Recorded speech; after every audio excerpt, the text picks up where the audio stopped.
Hello students, अब पुनः एक नए वीडियो के साथ आपके सामने सभी का वेलकम। क्लास 11 में पहला अध्याय है आपका रसायन शास्त्र की मूल अवधारणाएं। रसायन शास्त्र की मूल अवधारणाएं आपके 11वीं का पेपर भी आपका 28 फरवरी को है। 28 फरवरी से शुरू है, केमिस्ट्री पेपर 10 मार्च को है।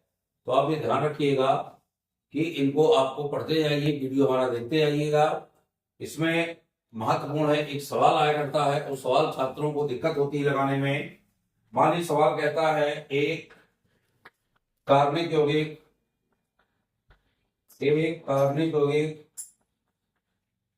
में कार्बन 40%, कार्बन 40%, हाइड्रोजन 6.66% एवं शेष ऑक्सीजन है। इस तरह से एक सवाल आएगा, बहुत महत्वपूर्ण सवाल है। शेष ऑक्सीजन है यदि यौगिक का वाष्प घनत्व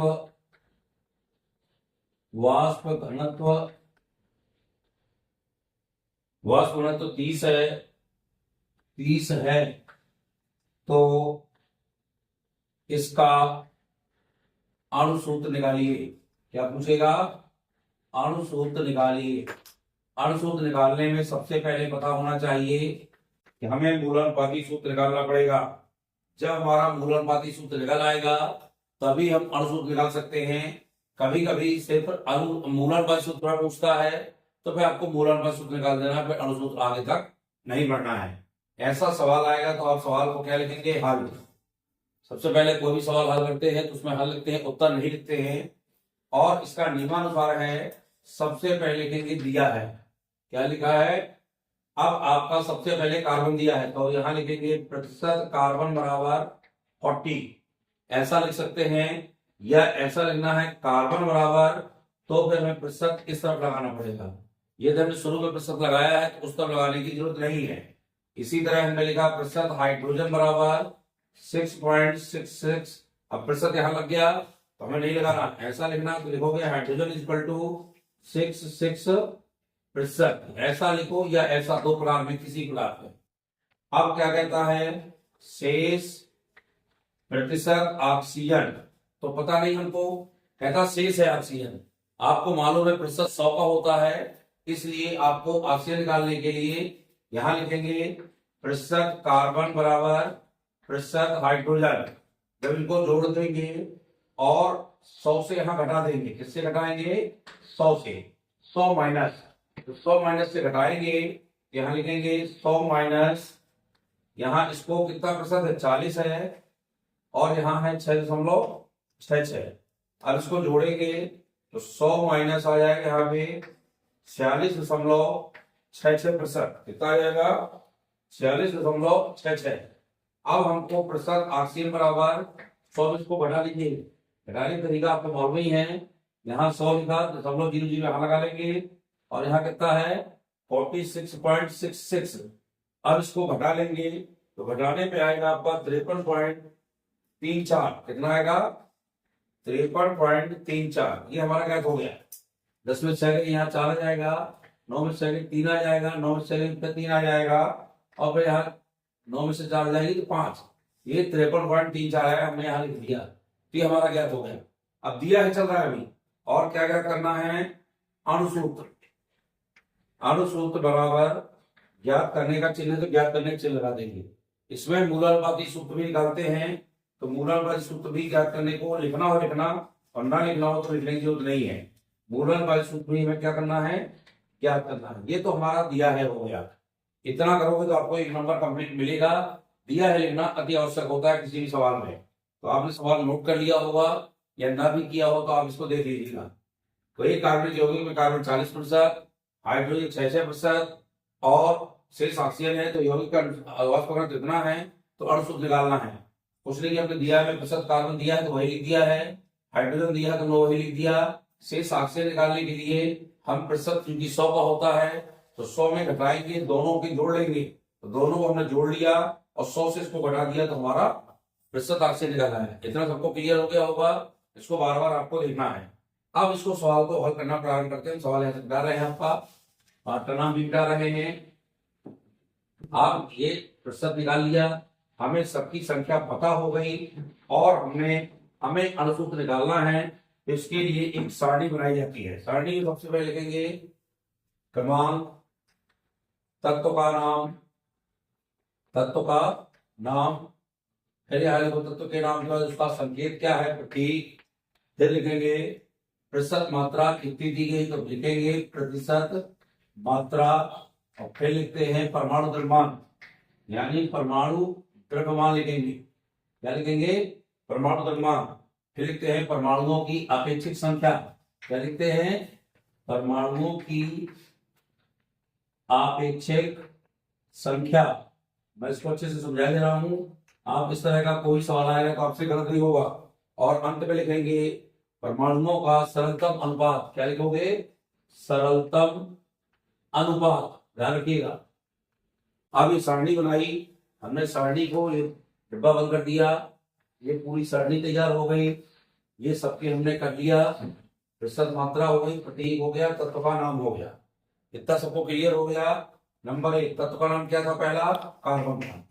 तो देख लो मैं लिखते रहा हूं। दूसरा क्या था, हाइड्रोजन, समझते आई अच्छे से। तीसरा क्या था, ऑक्सीजन था।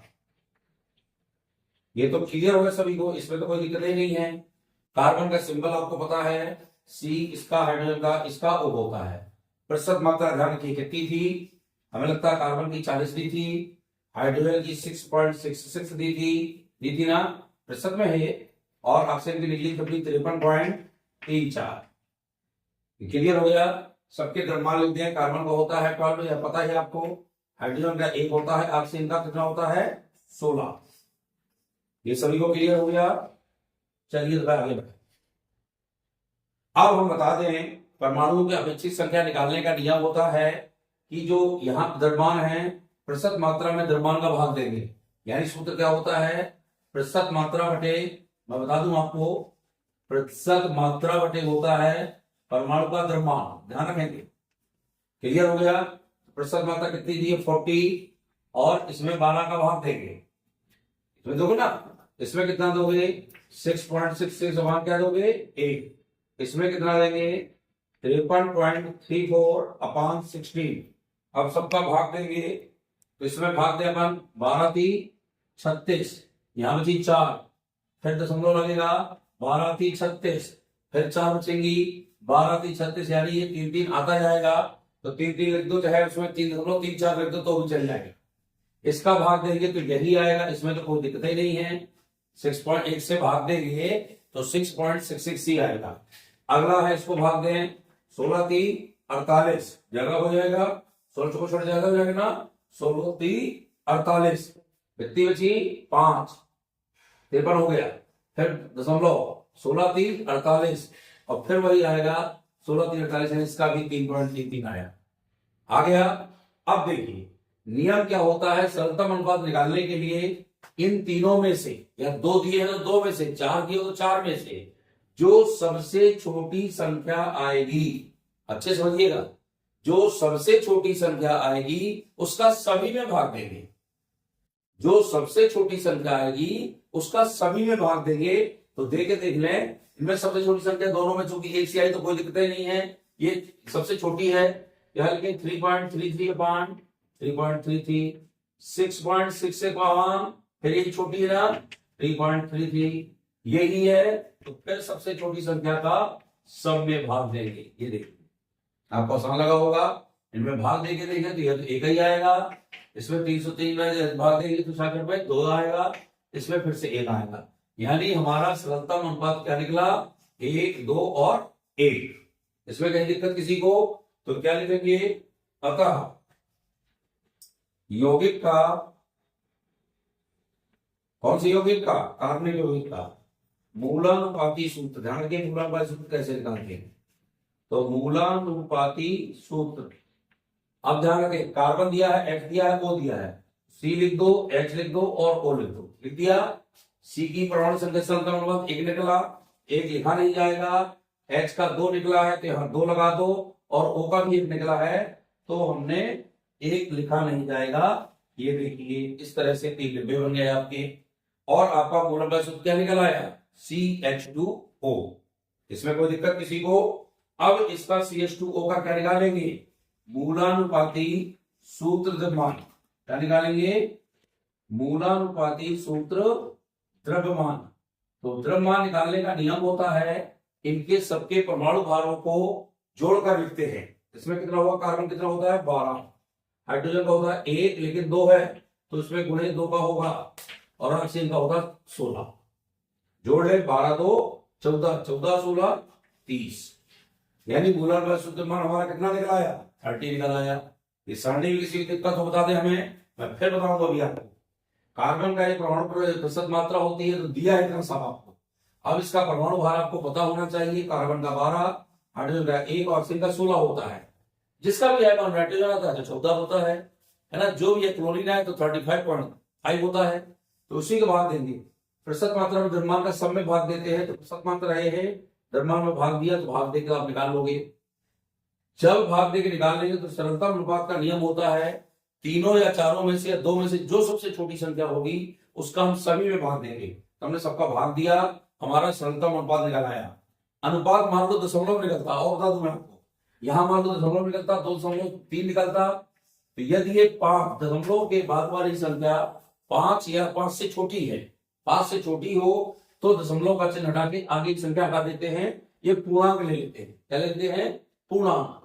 और मान लो 5 या 5 से ऊपर होगा तो 6 होता, तो ये हटा करके इसका एक संख्या बढ़ा करके 3 ले लेते हैं।